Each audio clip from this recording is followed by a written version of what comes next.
Hi everyone, I'm William Souza and welcome to Beyond the Books, real talk from student nurses, a podcast where we get honest about what it really takes to become a nurse today. This episode is brought to you by the Future Advancement of Academic Nursing Act, introduced in the Senate in 2024. It's a major step toward transforming nursing education, supporting student success, growing our workforce, and ensuring quality care for all. And the stories you'll hear today, they'll show exactly why that kind of policy matters. Because behind every nurse is a journey, a reason they chose this path, a moment that tested their strength, and a fire that keeps them going. But let's be real, the road to becoming a nurse isn't easy. We're talking late nights, financial stress, burnout, and a system that sometimes works against us instead of for us. In this episode, you'll hear directly from student nurses, future RNs, who are living this reality every day. They'll share their why, the challenges they're facing, and what keeps them pushing forward. Let's get into it.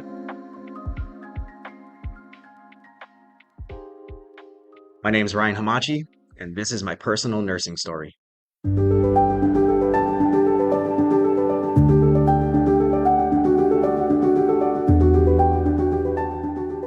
So I've dealt with a lot of things in my life.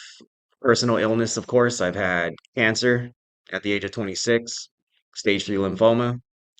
At the age of 32, I had a triple bypass open heart surgery because I had 5 blockages, 3 of them in my LAD, equating to about 7% blood flow to my heart.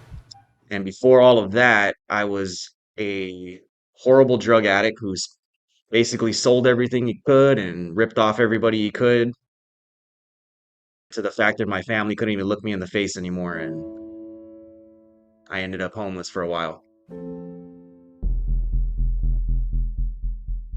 And being out on the street really made me realize that a lot of us are just sick, and we were trying to deal with depression or whatever our problems were, and most likely the worst way.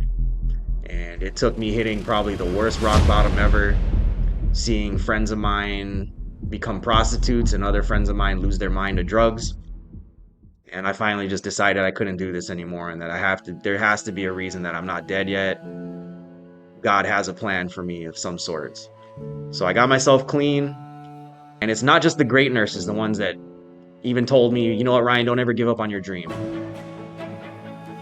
You're working construction right now to help take care of your dad and his Alzheimer bills, and sometimes you gotta put things on hold. And I thought I would never be a nurse, but they always said you could be it, and they said I had the attitude and the politeness and just, a glow about me or something. And I don't know what they saw, but I'm definitely giving it my all for them and for everybody else I promised that I would be a great nurse for. All of them, honestly, because if it wasn't for them, I wouldn't aspire to be who I am today, and I wouldn't have a family. I wouldn't have anything, honestly, if it wasn't for the people that inspired me and showed me that I wasn't just some worthless nobody, that I did actually have something that they saw that was going to make me a good nurse. And every day I hope I prove it to the people in my clinical and to my professors and to my friends. But I took that Nightingale oath, and it definitely meant a lot to me. And I just hope to use my experiences rather to show other patients that the worst of them is not who they are. And that's all I can say. I mean, I just hope that if I end up a substance abuse nurse of some sort, that I at least let my patients know that, hey, there's always a chance and you should never give up.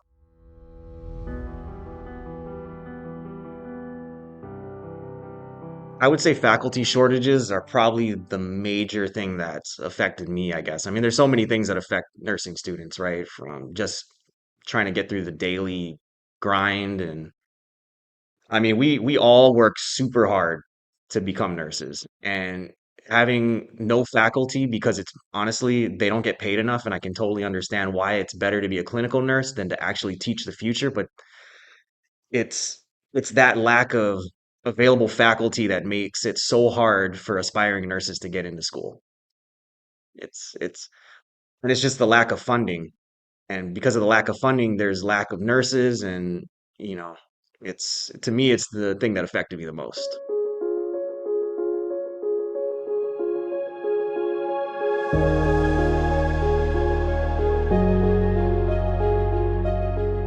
My name is Fabian Alvarez, and this is my nursing story.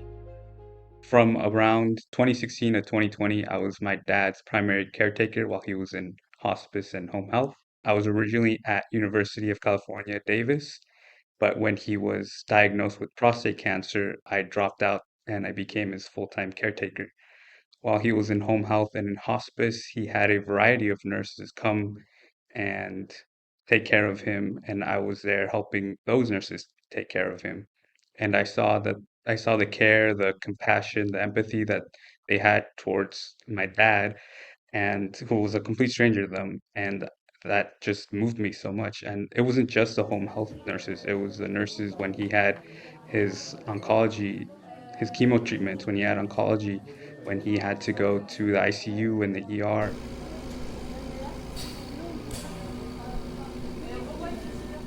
but specifically the nurses who showed the most love and support, not just for him, but for my family. And that empathy, that care for another human who you have no idea who they are, that inspired me and that changed the trajectory of my life forever. It was the hardest time in my life, but it was the most rewarding time as well. And I'd like to say that his final gift to me was my passion for taking care of others.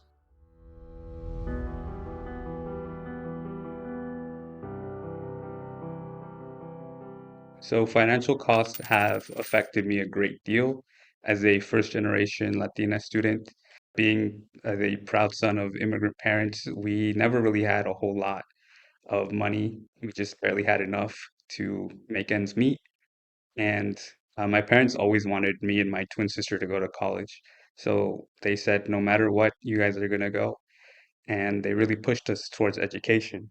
But we were all really unaware of the tremendous cost of higher education here in the United States. When I got to USF, I was excited, and then I saw how much I would have to pay, and I started panicking, not knowing how I would be able to afford this school and afford my dream and my passions to take care of others.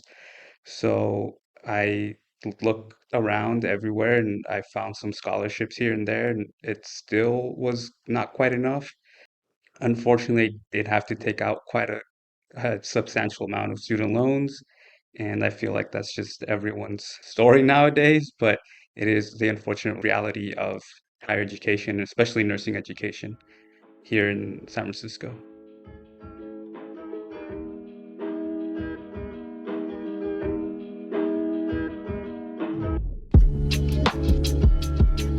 My name is MJ, and this is my nursing story. I was in my second semester of sophomore year. I was, I guess, going through it, SE season, final season, 1 month left until I'm out of this semester. And one morning, I decided to go get some garlic fries, and I started throwing up.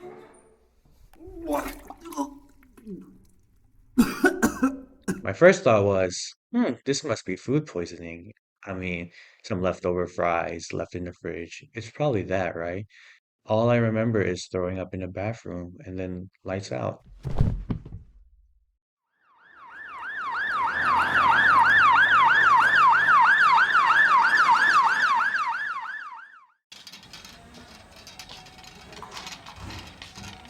And then later I woke up in a hospital at UCSF Parnassus. They told me that I just had a stroke,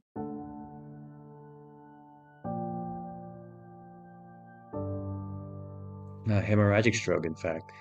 And I was in shock. I mean, at the time I was 20 years old. To me, it was unheard of. Me having a stroke at 20, I work out, I don't do drugs, I try to keep the best physical health as possible, and hearing myself have a stroke was insanity. Then they told me about my condition. I had an AVM, atriovenous malformation. I had extra blood cells in my brain that caused me to have my stroke. Apparently, the buildup was too much that it finally ruptured. During that time, I was not okay. I did feel okay. I wanted to finish that semester, but they had to remind me on how serious my situation was, having my blood being drained out of me, having all these IVs getting stuck to my arms. I still have ups and downs, and there still is a lot of ups and downs. But when I had that stroke, it really woke me up because not only did I become the patient, but I saw what the best of the best were doing live right in front of me, how they were treating me. And I realized that this was more than me being a student trying to get a career out of this. This is me becoming a person that is willing to be there for someone at their lowest, just like those nurses at Renaissance were for me. And so at that time of distress, that was also my time of calling that fully confirmed me, like whatever happens to me after this stroke, I will become a nurse.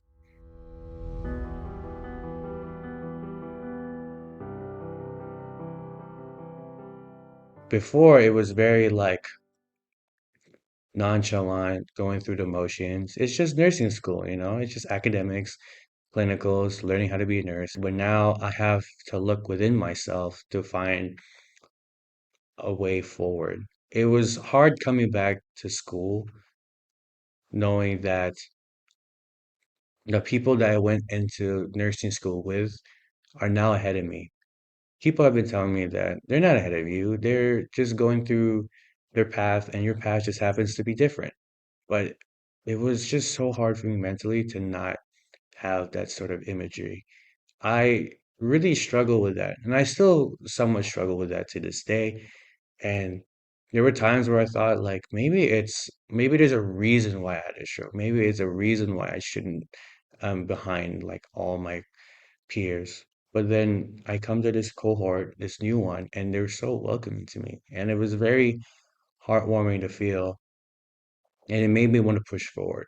And I realized through some friends and some other peers and some of my parents that they said that maybe my story can help someone push through nursing school. Maybe my story can push people into this career. And I realized that I'm no longer just going to nursing school for myself, for my career, but I'm going to nursing school for the people and for the next generation. Every day, whenever I have this feeling of struggle, I have that incentive in mind, and I hope that with every action I take during nursing school helps move that idea forward.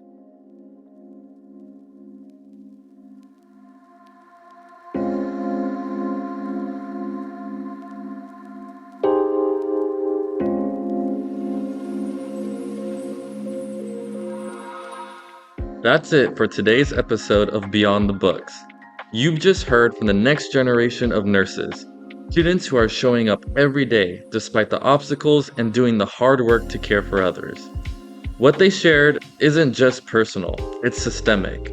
When students face barriers like limited clinical placements, faculty shortages, or financial strain, it doesn't just affect their future, it affects the future of healthcare for all of us. That's why the FAN Act is so important. The Future Advancement of Academic Nursing Act provides critical funding to support nursing schools, helping them recruit and retain faculty, expand clinical opportunities, and improve student retention. In short, it's about making sure we have the nurses we need when we need them. So here's the ask. If these stories moved you, do something. Advocate. Support the policies that make a real difference. Because the choices we make today will shape the nurses and the care we all rely on tomorrow. Thanks so much for listening. I'm William Souza, and this has been Beyond the Books, real talk from student nurses. Until next time, let's keep pushing for change together.